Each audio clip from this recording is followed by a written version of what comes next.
Meaning of differentiation. Differentiation. Differentiation. Differentiation. Differentiation.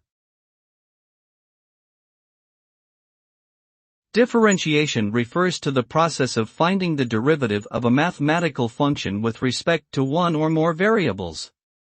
The result of differentiation describes the rate of change of the function at a particular point, giving information on how quickly the function is increasing or decreasing at that point.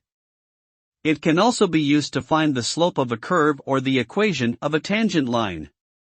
Differentiation has applications in a wide range of fields, from physics and engineering to economics and biology.